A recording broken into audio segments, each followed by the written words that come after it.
नमस्कार साथियों, स्वागत है आज के वीडियो में और मैं आपका दोस्त भवानी सिंह। साथियों, आज के वीडियो के थंबनेल से आप समझ गए होंगे कि आज के वीडियो में क्या-क्या बात डिस्कस होने वाली है। जी हाँ, बिल्कुल आप सही समझे हैं कि अधिकतर निवेशक जो एसआईपी में इन्वेस्ट करते हैं, वो कभी भी करोड़पति नहीं बन सकते। कि अधिकतर जो इन्वेस्टर होते हैं, जो एसआईपी में इन्वेस्ट करते हैं, वो करोड़पति नहीं बन सकते। क्यों नहीं बन सकते हैं? क्या गलती करते हैं? आपको क्या करना चाहिए जिससे कि आप भी यहाँ पे लॉन्ग टर्म में पैसा बना सकें, वेल्थ क्रिएट कर सकें? तो आज की वीडियो में आपको सारी बातें डिटेल में आपके साथ में शेयर करने वाला हूँ। वीडियो में लास्ट तक बने रहिए, बहुत ही इन्फॉर्मेटिव वीडियो होने वाला है। साथ ही चैनल पे पहली बार आए हैं तो मेरा आपसे रिक्वेस्ट है कि चैनल को सब्सक्राइब ज़रूर कर लें, जिससे कि जब भी मैं ऐसे इन्फॉर्मेटिव वीडियो अपलोड करूँ, आपको नोटिफिकेशन सबसे पहले मिले। तो आइए साथ देखते हैं कि मैक्सिमम लोग करोड़पति क्यों नहीं बन पाते। देखिए दोस्तों, यदि आपको एसआईपी के थ्रू करोड़पति बनना है, तो आपको कुछ चीज़ें देखनी पड़ेंगी। आपको समझना पड़ेगा कि करोड़पति बनने के लिए आपको कितना पैसा इन्वेस्टमेंट करना पड़ेगा, कितने टाइम तक इन्वेस्ट करना पड़ेगा और किस सीएजीआर से आपको रिटर्न मिलेगा, तब करोड़पति बनेंगे। तो चलिए आपको सबसे पहले लेके चलता हूँ मैं आपको एसआईपी कैलकुलेटर पे। देखिए यहाँ पे आपको बताता हूँ कि यदि आप ₹15,000 पर मंथ का एसआईपी में इन्वेस्टमेंट करते हैं, 15 ईयर तक कंटिन्यू इन्वेस्टमेंट करते हैं और यदि आपका जो एक्सपेक्टेड रिटर्न है वो 15% है, तो होगा ये कि 15 ईयर के अंदर आपका अप्रोक्सिमेटली 27 लाख रुपीज़ आपका इन्वेस्ट होगा, 74.53 का आपको रिटर्न मिलेगा, तो टोटल आपका हो जाएगा 1.02 करोड़। यानी यदि आपको एसआईपी के थ्रू करोड़पति बनना है, तो आपको 15,000 का इन्वेस्टमेंट 15 ईयर के लिए और 15% सीएजीआर यदि आपका रिटर्न मिलेगा, तो आपका रिटर्न होगा। 15% सीएजीआर अबव नॉर्मल होता है, थोड़ा-सा रिस्की होता है और यदि आप इसको और भी नॉर्मल करना चाहते हैं, यदि आप 12% चाहते हैं कि आप 12% के आस-पास यदि आपको रिटर्न मिले, तो यही टाइम आपको अप्रोक्सिमेटली 19 ईयर करना पड़ेगा। I think 17 year. यानी यदि आपका रिटर्न 12% है, तो आपको 17 ईयर तक आपको पैसा इन्वेस्ट करना पड़ेगा। अब बात ये आती है कि कितने लोग ऐसे हैं जो ₹15,000 का इन्वेस्टमेंट अगले 15 से 17 साल तक कंटिन्यूअसली इन्वेस्ट करने को तैयार है या इन्वेस्ट कर पाएँगे। बिकॉज़ पेपर पे दिखना बड़ा आसान होता है कि 15,000 मैंने इन्वेस्ट किया अगले 15 ईयर के लिए तो मैं करोड़पति बन जाऊँगा। लेकिन जब बात इन्वेस्टमेंट की आती है, जब कंसिस्टेंट इन्वेस्टमेंट की बात आती है तो बहुत मुश्किल हो जाता है। अगले 15-17 ईयर के लिए चाहे मार्केट अप रहे, चाहे मार्केट डाउन रहे, चाहे आपके घर में पैसा हो, चाहे पैसा नहीं हो, यदि आप लगातार 15,000 इन्वेस्ट कर पाते हैं, यदि 12 से 15% का रिटर्न मिलता है, तो जाकर के आप एसआईपी के थ्रू करोड़पति बन सकते हैं। अच्छा, ये सारी चीज़ें आपको तब मिलती हैं, तब आप एसआईपी की जो एक्चुअल 2 चीज़ें हैं, उनको आप यूज़ में करते हैं। तो वो 2 बातें कौन-कौन सी हैं, आपको बताता हूँ मैं। देखिए, एसआईपी के अंदर जो पहला फ़ायदा आपको मिलता है, वो मिलता है पावर ऑफ कंपाउंडिंग और दूसरा फ़ायदा आपका होता है रूपी कॉस्ट एवरेजिंग। दोनों को मैं आपको ईज़िली समझाता हूँ कि पावर ऑफ कंपाउंडिंग क्या होता है, रूपी कॉस्ट एवरेजिंग क्या होता है। देखिए, यदि मान लीजिए आपने 15,000 का इन्वेस्टमेंट स्टार्ट किया, 12% मैं मान के चलता हूँ, चलिए आपको बात मान के 15% कर देता हूँ। 15% से आप सीएजीआर पे आप रिटर्न जनरेट करते हैं। अब देखिए, यदि आपने यही इन्वेस्टमेंट केवल 5 साल के लिए किया, तो यहाँ जो ब्लू लाइन है, जो ब्लू है निशान है, ये है आपका इन्वेस्टमेंट और जो येलो पार्ट है, ये आपका रिटर्न। आप देखेंगे पहले साल में रिटर्न बहुत कम है, दूसरे साल में थोड़ा ज़्यादा है। लेकिन जब 5 साल तक आप पैसे इन्वेस्ट करते हैं, तो आप इन्वेस्ट करते हैं 9 लाख और आपको रिटर्न मिलता है लगभग 4.45 लाख का, यानी जितना आपने इन्वेस्ट किया है, उससे 50% अमाउंट आपको रिटर्न में मिलता है। तो कोई बहुत ज़्यादा रिटर्न नहीं है कि आपने 9 लाख रुपए लगाए हैं, 5 साल के बाद आपको साढ़े 13 लाख मिल रहे हैं। लेकिन यदि यही इन्वेस्टमेंट आपका कंटिन्यू रहता है और जब ये आपका हो जाता है 10 ईयर के लिए, तब देखिए क्या होता है कि 10 ईयर के अंदर ये आपका ब्लू वाला पार्ट इन्वेस्टमेंट का पार्ट है और येलो पार्ट आपका रिटर्न का पार्ट है, जो आपकी कमाई। यहाँ पे देखिए आप इन्वेस्ट करते हैं 18,000 और आपका रिटर्न वहाँ पे मिलता है अप्रोक्सिमेटली 24 लाख का। यानी अप्रोक्सिमेटली आपके इन्वेस्टमेंट का 1.3 टाइम्स आपको यहाँ पे रिटर्न मिलता है। और यदि यही इन्वेस्टमेंट आपका हो जाता 15 ईयर के लिए, तो यहाँ पे देखिए आपने 27 लाख इन्वेस्ट किया है और आपको मिलता है टोटल 1 करोड़, यानी अप्रोक्सिमेटली आपने जो इन्वेस्ट किया उसका 3 टाइम्स। तो दोस्तों, ये पावर ऑफ कंपाउंडिंग होती है। पावर ऑफ कंपाउंडिंग आपको फ़ायदा लेने के लिए तो पहली कंडीशन ये है कि आपका जो टाइम पीरियड है वो बहुत ज़्यादा होना चाहिए। यदि आप चाहते हो कि 4 साल 5 साल के अंदर आप पावर ऑफ कंपाउंडिंग का बहुत ज़्यादा फ़ायदा लेंगे, वो पॉसिबल नहीं है। पावर ऑफ कंपाउंडिंग का प्रॉफिट लेने के लिए आपको कम से कम अपने इन्वेस्टमेंट को 15 से 20 साल रखना पड़ेगा, तब जाकर के एक्चुअल में वेल्थ क्रिएट होगा। दूसरी बात होती है एसआईपी के अंदर, वो आपकी होती है रूपी कॉस्ट एवरेजिंग। रूपी कॉस्ट एवरेजिंग क्या होता है कि एसआईपी के अंदर आप हर महीने एक फिक्स डेट के ऊपर फिक्स फिक्स अमाउंट इन्वेस्ट करते हैं। तो यदि म्यूचुअल फंड की एनएवी बढ़ती है, तो भी आप परचेज़ करते हो। म्यूचुअल फंड की एनएवी गिरती है, तो भी आप परचेज़ करते हो। यानी चढ़ते हुए मार्केट के में भी इन्वेस्ट करते हो और यदि मार्केट गिरता है, तो भी आप इन्वेस्ट करते हो।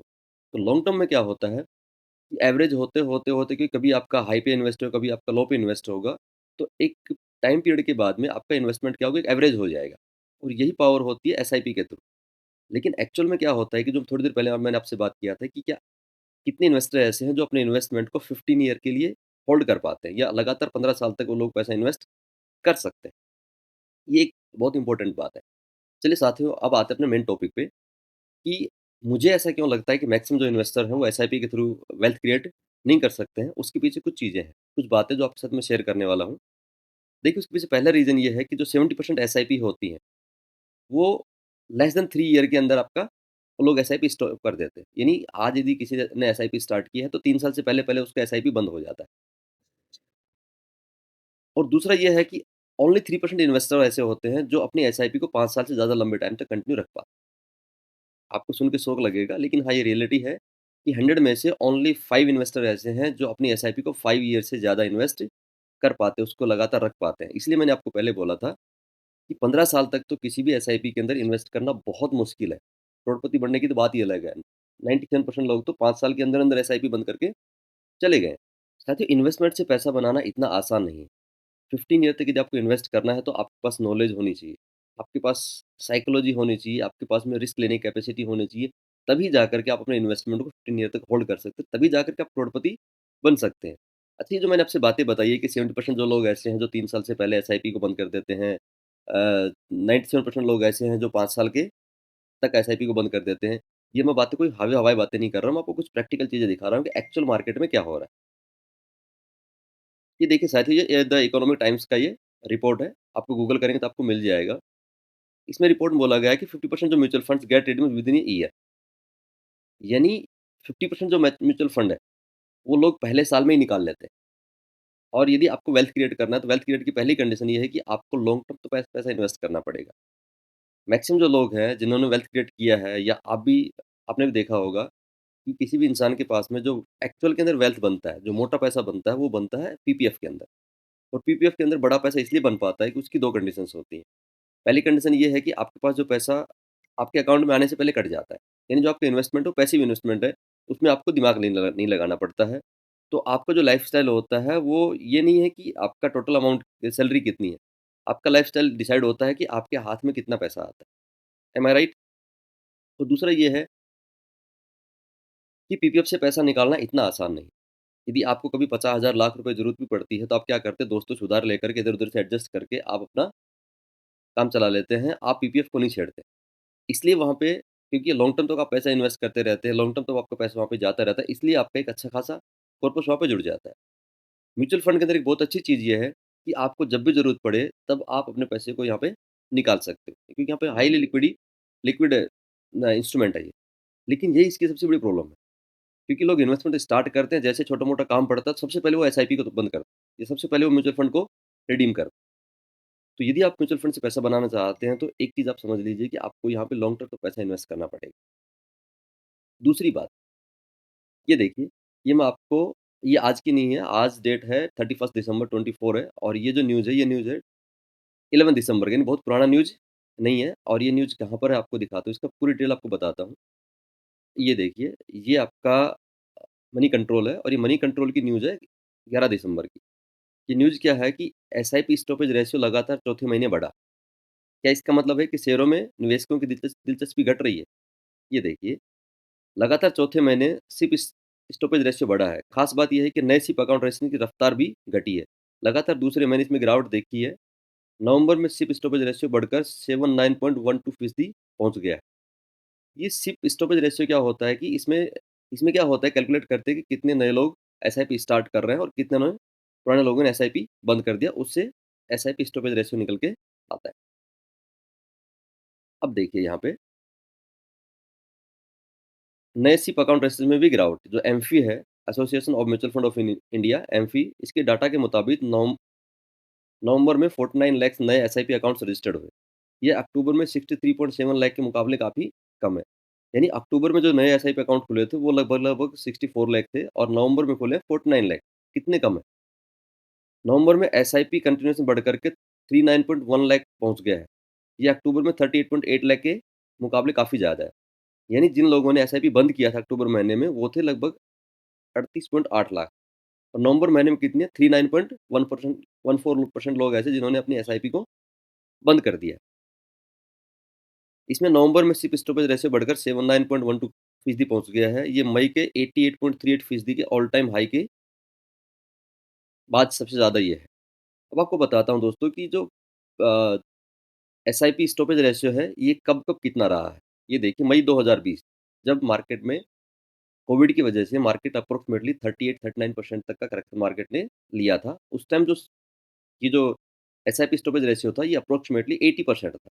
ये देखिए और अब समझने वाली बात है कि जब मार्केट अप्रोक्सिमेटली 38-39% करेक्शन लिया था, तब जो एसआईपी स्टॉपेज रेशियो था वो 80% था और आज मार्केट ने केवल 10 से 11% का करेक्शन लिया पिछले 2 महीने के अंदर, तब ये लगभग उसके बराबर है। 79.12 रेटिंग को ज़्यादा फ़र्क नहीं है।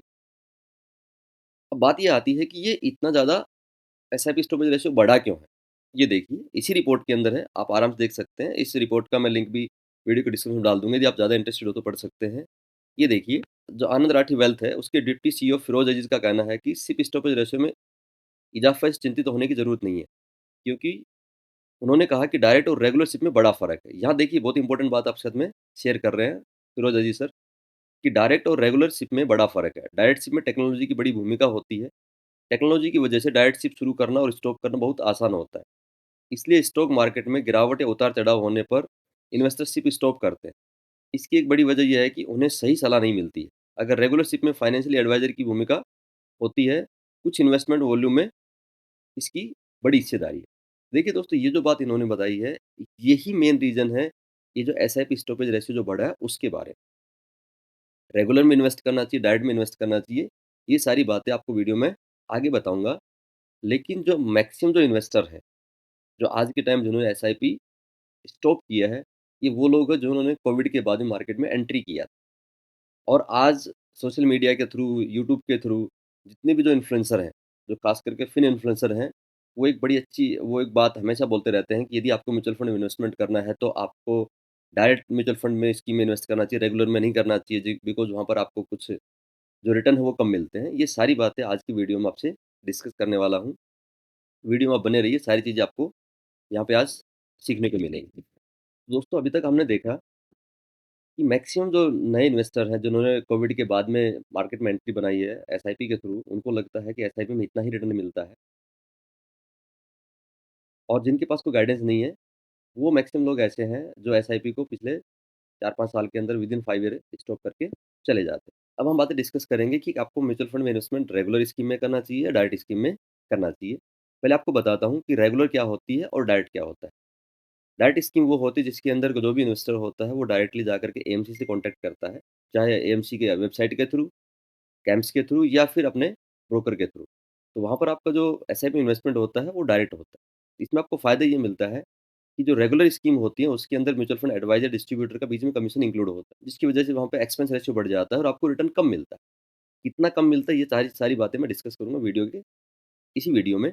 तो ये होता है डायरेक्ट और जो भी इन्वेस्टमेंट किसी म्यूचुअल फंड एडवाइज़र के थ्रू या म्यूचुअल फंड डिस्ट्रीब्यूटर के थ्रू होता है, तो वहाँ पर क्या होता है कि वहाँ पर आपका थोड़ा रिटर्न कम मिलता है। Because mutual fund distributor directly आपसे कोई कमीशन चार्ज नहीं करते हैं, वो एएमसी के थ्रू उनको इंसेंटिव मिलता है, तो उसकी वजह से एएमसी क्या करती है कि अपने एक्सपेंस रेशियो को बढ़ा देती है, तो वहाँ पर आपको रिटर्न कम मिलता है। अब सबसे पहले देख लेते हैं कि किनको डायरेक्ट म्यूचुअल फंड में इन्वेस्ट करना चाहिए। देखिए साथियों, डायरेक्ट में उन्हीं को जाना चाहिए जिनको पता है कि कहाँ इन्वेस्ट करना है, कब इन्वेस्ट करना है, कैसे इन्वेस्ट करना है और कब आपको एग्ज़िट करना है। यानी यदि आप एनालिसिस कर सकते हो म्यूचुअल फंड का, सारी चीज़ों को मॉनिटर आप कर सकते हो, आपको सारी बातें पता है, आपके टारगेट क्या हैं, आपके गोल क्या हैं, किस तरीके से आपको डाइवर्सिफ़ाई करना है। यदि ये सारी चीज़ें हैं, आपको पता है, तो आप डायरेक्ट म्यूचुअल फंड में इन्वेस्ट कर सकते हैं। यदि आपको पता नहीं है, तो मैं आपको सजेस्ट करूँगा कि आपको डायरेक्ट में इन्वेस्ट नहीं करना चाहिए, आपको रेगुलर मोड लेना चाहिए। अब बात करते हैं कि किनको रेगुलर म्यूचुअल फंड में इन्वेस्ट करना चाहिए। रेगुलर म्यूचुअल फंड का मतलब होता है कि अब आपका इन्वेस्टमेंट किसी म्यूचुअल फंड डिस्ट्रीब्यूटर या म्यूचुअल फंड एडवाइज़र के थ्रू मार्केट में हो रहा है। देखिए, तो जो भी म्यूचुअल फंड डिस्ट्रीब्यूटर एडवाइज़र होता है, उसका रोल क्या है, ये बातें हमें पहले समझनी है कि एक्चुअल में म्यूचुअल फंड डिस्ट्रीब्यूटर करता क्या है। ये सबसे पहला काम करता है आपका गोल सेटिंग। यदि मैं अपनी बताऊँ, तो जब भी मेरे पास कोई क्लाइंट आता है, 2 टाइप के क्लाइंट आते हैं। कुछ क्लाइंट ये बोलते हैं कि भई मुझे म्यूचुअल फंड में इन्वेस्ट करना है एसआईपी के थ्रू। मैं उनसे पूछता हूँ कि भाई क्यों इन्वेस्ट करना चाहते हो? तो बोलते हैं कि सर कुछ पैसा बच जाता है हमारा, तो हम चाहते हैं कि हमारा कुछ एक्स्ट्रा रिटर्न यहाँ पे बन जाए।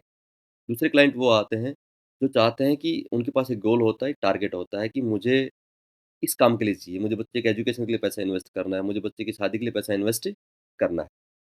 तो जिन लोगों को नहीं पता होता है कि उनको म्यूचुअल फंड में इन्वेस्टमेंट क्यों करना चाहिए, तो पहला काम जो म्यूचुअल फंड डिस्ट्रीब्यूटर वो करता है, गोल सेट करता है। एग्ज़ाम्पल से समझते हैं कि गोल सेटिंग क्यों ज़रूरी है। गोल सेटिंग केवल एसआईपी में नहीं, गोल सेटिंग लाइफ में हर जगह ज़रूरी होती है। मैं एसआईपी में आपको समझाता हूँ। मान लीजिए आज आपने गोल सेट किया है कि अगले 15 साल के बाद में मुझे अपनी लड़की की शादी के लिए कुछ पैसा चाहिए। जो भी एक्स वाई जेड आप अमाउंट आपको चाहिए, वो आपने आज डिसाइड किया। अब आपको पता है कि यदि इस तरीके से आप काम करेंगे, तो जाके 15 साल के बाद में आपका इतना इन्वेस्टमेंट होगा और इतना आपका वेल्थ क्रिएट होगा। क्लियर है? तो क्या होगा कि जब मार्केट जो ऊपर-नीचे होगा, कभी मार्केट में तेज़ी आएगी, कभी मार्केट में मंदी आएगी, तो उस टाइम में आप अपनी एसआईपी को स्टॉप नहीं करेंगे। लेकिन यदि आपने रैंडमली आपने इन्वेस्टमेंट किया है, तो जैसे ही मार्केट छोटा-मोटा करेक्शन लेगा, आप फ़ियर में या किसी भी तरीके से इमोशन से आप पे प्रभावी हो जाएँगे और आप अपने एसआईपी को या तो स्टॉप कर देंगे या आपने रिडीम कर लेंगे। तो पहला काम होता है म्यूचुअल फंड डिस्ट्रीब्यूटर का कि वो आपकी गोल सेटिंग करता है। नेक्स्ट होता है रिस्क प्रोफाइलिंग। जब बात रिस्क प्रोफाइलिंग करता हूँ, तो मैक्सिमम लोगों को नहीं पता है कि रिस्क प्रोफाइलिंग होती क्या है?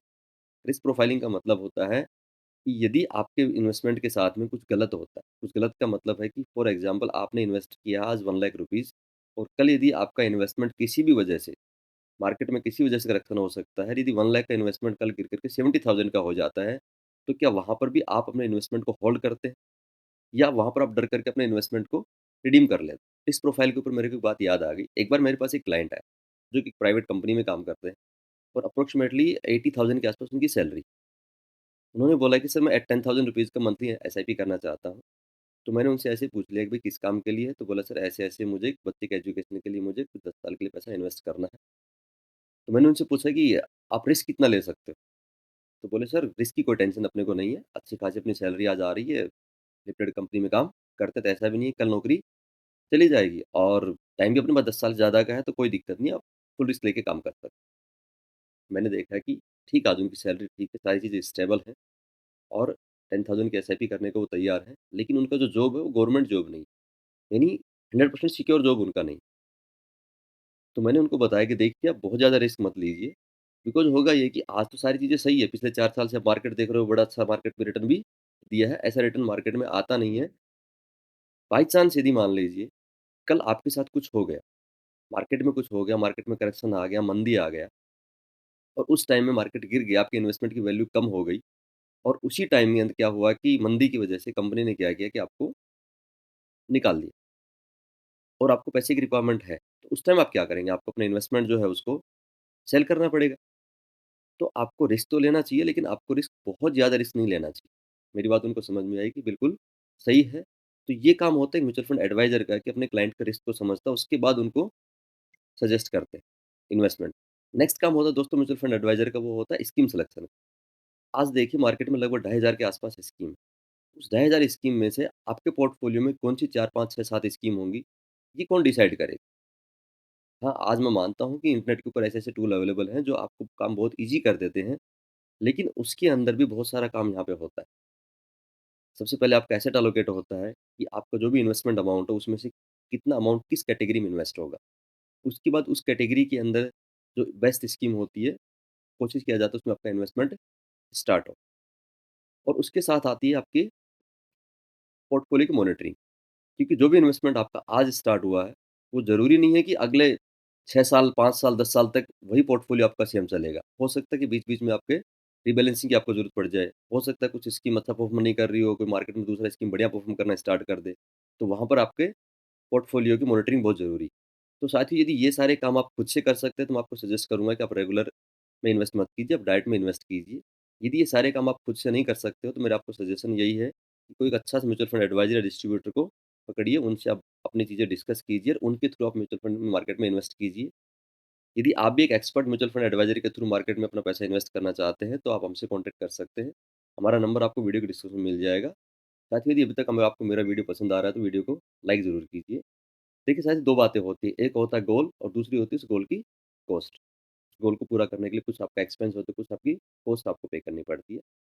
देखिए साथियों, एक एग्ज़ाम्पल से हम समझने की कोशिश करते हैं कि मान लीजिए भगवान ना करे आपके साथ कोई बीमारी, आपकी जो भी आपकी एज है 40-45 साल आपकी एज हो सकती है। मान लीजिए आपको कोई बीमारी हो गई, आपको हाइपरटेंशन हो गया, आपको डायबिटीज़ हो गई।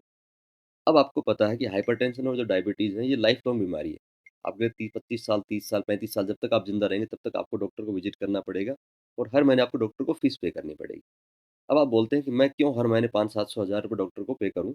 एक काम करता हूँ, मैं खुद से स्टडी स्टार्ट करता हूँ और अपना ट्रीटमेंट मैं खुद से करूँ। क्या ये पॉसिबल है? मैं नहीं बोलता इम्पॉसिबल है। हो सकता है कि आप सारी चीज़ें काम कर भी लें, लेकिन आपको ये समझना है कि आपको एक एक्सपर्ट बंदे को हायर करना है, जो फुल टाइम इसी प्रोफ़ेशन में है, या आपको सारी चीज़ें खुद से करनी। यदि आपको लगता है कि एक डॉक्टर को हायर करना ईज़ी है आपके लिए, सस्ता आपके लिए, तो आप उसको हायर कर लीजिए। यदि आपको लगता है कि आप खुद से सीख कर खुद का ट्रीटमेंट कर सकते हैं, आप खुद से ट्रीटमेंट कर लीजिए। तो जो चीज़ आपको पसंद है, जो तरीका आपको अच्छा लगे, उस तरीके से आप अपना ट्रीटमेंट करवा सकते हैं। अब साथ ही आपको प्रैक्टिकली बताने वाला हूँ कि डायरेक्ट में और रेगुलर म्यूचुअल फंड में कितना डिफरेंस आता है रिटर्न में और आपको वहाँ पे कितना फ़ायदा हो सकता है। ये देखिए एक वेबसाइट है वैल्यू रिसर्च। मैं भी मैक्स अपनी रिसर्च इसी वेबसाइट से करता हूँ और जब भी आपको म्यूचुअल फंड में कोई रिसर्च करनी हो, कोई स्टडी करना हो, तो आप यहाँ से कर सकते हो।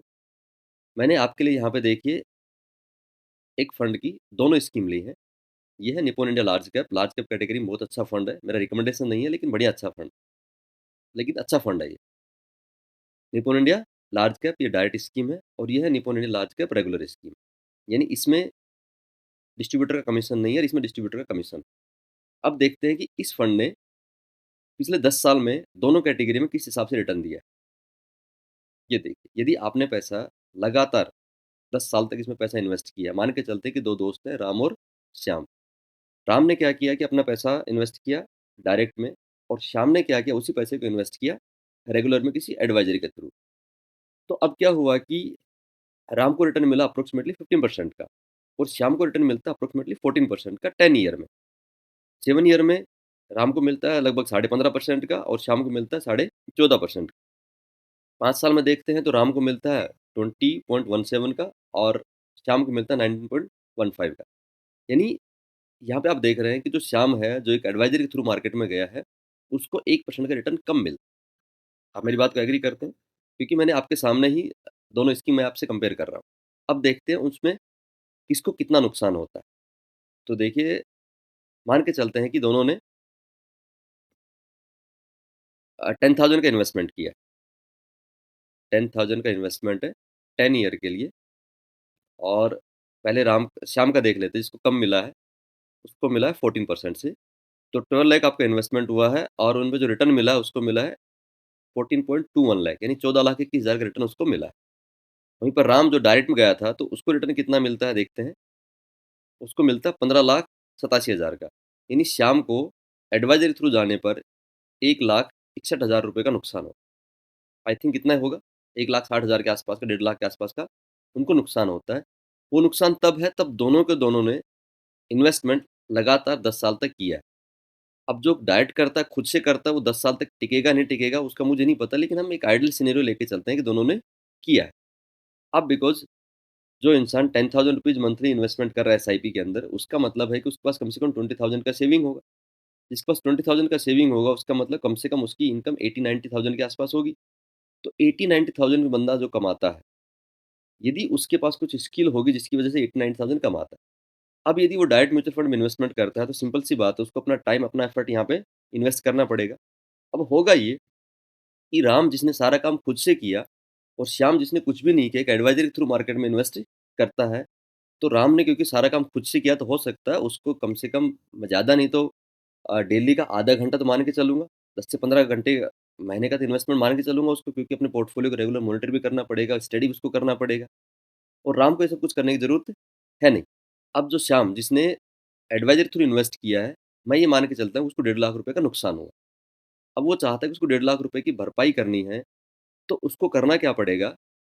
मैं मान के चलता हूँ कि यदि आज के टाइम में श्याम जिसने एक रेगुलर म्यूचुअल फंड में इन्वेस्ट किया है, यदि वो महीने का ₹500 एक्स्ट्रा कमा ले, यानी जो भी उसकी स्किल्स है, टैलेंट है, उससे उसको क्या करना है, महीने के ₹500 एक्स्ट्रा कमाना है और क्योंकि हर महीने उसकी सैलरी बढ़ती रहेगी, तो हर महीने उसका जो इनकम भी बढ़ता रहेगा।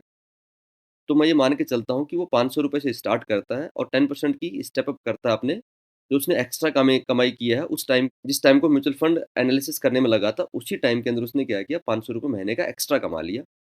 तो यहाँ पे देखिए अगले 10 साल के अंदर यदि वो भी 14% का रिटर्न उसपे कैलकुलेट करता है, तो अगले 10 साल के अंदर उसका 95,000 के आस-पास इन्वेस्टमेंट होगा और वो 1,87,000 कमा लेगा। यानी मैं ये बातें आपसे इतना खुल कर के आपसे बातें इसलिए कर रहा हूँ, क्योंकि जो टाइम आप इन्वेस्ट करने वाले हो म्यूचुअल फंड एनालिसिस के अंदर, उतने ही टाइम एफर्ट के अंदर जो काम आप खुद से कर रहे हो, वहाँ पर आप ₹500 से ज़्यादा की इनकम महीने में कर सकते हैं। अब आपको डिसाइड करना है कि जो प्रेज़ेंटली आप काम कर रहे हो, उस काम को छोड़ कर के सारा एनालिसिस खुद से करना है या जो काम आप खुद से आज कर रहे हो, जिसमें आपको नॉलेज है, एक्सपीरियंस है, वहाँ पर कुछ एक्स्ट्रा इनकम करनी है और शांति के साथ में म्यूचुअल फंड को एडवाइज़र के थ्रू आपको इन्वेस्ट करना है। साथियों, आज की वीडियो में मैंने सारी बातें इतनी खुल के इसलिए डिस्कस किया है, क्योंकि मैं चाहता हूँ कि यदि आप भी वेल्थ क्रिएट करना चाहते हो, तो म्यूचुअल फंड एसआईपी एक आम इंसान के लिए बहुत, बहुत अच्छा साधन है। लेकिन इसके अंदर पैसा वही बना पाएगा, जो रेगुलरली यहाँ पे लगातार कंसिस्टेंटली अपने इन्वेस्टमेंट को करता रहेगा, पोर्टफोलियो को होल्ड करके रखेगा, तो ही आप यहाँ पे पैसा बना सकते हैं। देखिए, कहीं पर भी एडवाइज़र की ज़रूरत क्यों पड़ती है? किसी प्रोफ़ेशन के अंदर कुछ भी चीज़ आपको करना हो, कोई भी गोल आपको आपको अचीव करना हो, तो आपके पास एक एडवाइज़र होना चाहिए। इसका एक बहुत ही सटीक एग्ज़ाम्पल आपके सामने है, वो है महाभारत। महाभारत में आपको पता है कौरव और पांडवों की लड़ाई। जो पांडवों के अंदर जो सबसे बड़ा योद्धा था, वो था अर्जुन और कौरवों के पास में अर्जुन से भी ज़्यादा ताकतवर 5 योद्धा थे। द्रोणाचार्य, कृपाचार्य, अश्वत्थामा, कर्ण एंड भीष्म पितामह। ये 5 योद्धा ऐसे थे, जो अर्जुन से ज़्यादा ताकतवर थे और कौरवों की जो सेना थी, वो भी पांडवों से कम 4-5 गुना बड़ी सेना थी। लेकिन उसके बावजूद भी पांडव लड़ाई क्यों जीते? मुझे बताने की ज़रूरत नहीं है, सबको पता है कि पांडवों के पास में एक ऐसा एडवाइज़र था, जिसने उनको सब कुछ गाइड किया। अब एक बार सोचिए आप, यदि महाभारत के युद्ध में से हम एक बार श्री कृष्ण को निकाल दें, काम तो सारा का सारा किसने किया? अर्जुन ने किया। लेकिन क्या करना है, क्या नहीं करना है, कब करना है, कैसे करना है, ये सारा काम किसने बताया? श्री कृष्ण भगवान ने बताया। तो एक बार मुझे बताइए, यदि महाभारत के युद्ध में से हम श्री कृष्ण भगवान को निकाल देते हैं, तो क्या आपको लगता है कि पांडव कभी जीत सकते थे? लेकिन केवल एक एडवाइज़र होने से ताकत कम थी, सेना कम थी, नॉलेज कम था, एक्सपीरियंस कम था, लेकिन एक अच्छा एडवाइज़र आपकी लाइफ़ में क्या कुछ कर सकता है, वो महाभारत से बड़ा एग्ज़ाम्पल आपके सामने कुछ भी नहीं हो सकता। मेरे पास बताने के लिए बहुत सारी बातें हैं, लेकिन मेरा सजेशन आपको यही है, मैं नहीं बोलता कि आप मेरे थ्रू ही आप म्यूचुअल फंड में इन्वेस्टमेंट कीजिए। आप अपना म्यूचुअल फंड खुद से भी कीजिए विद स्टडी के साथ में, स्टडी कर नहीं कर सकते हैं, तो एक अच्छा सा म्यूचुअल फंड एडवाइज़र आप हायर कीजिए। उसके थ्रू आप मार्केट में कंसिस्टेंटली अगले 15 से 20 साल तक इन्वेस्ट कीजिए, तब जा कर के एक्चुअल में जो आप वेल्थ क्रिएट करना चाहते हैं, वो चीज़ें पॉसिबल हो पाएँगी। तो साथियों, आज की वीडियो में इतना ही। यदि आपको लगता है कि आज की वीडियो से कुछ भी आपको वैल्यू एडिशन मिला है, तो वीडियो को लाइक कीजिए, कोई आपका कमेंट है तो आप कमेंट ज़रूर कीजिए और यदि आपको वीडियो अच्छा लगा है, तो अपने दोस्तों के साथ में, फ्रेंड्स के साथ में इस वीडियो को ज़रूर शेयर कीजिए और चैनल पे पहली बार आए हैं, तो चैनल को सब्सक्राइब कीजिए और बेल का आइकन पर ज़रूर हिट करें। Thank you friends.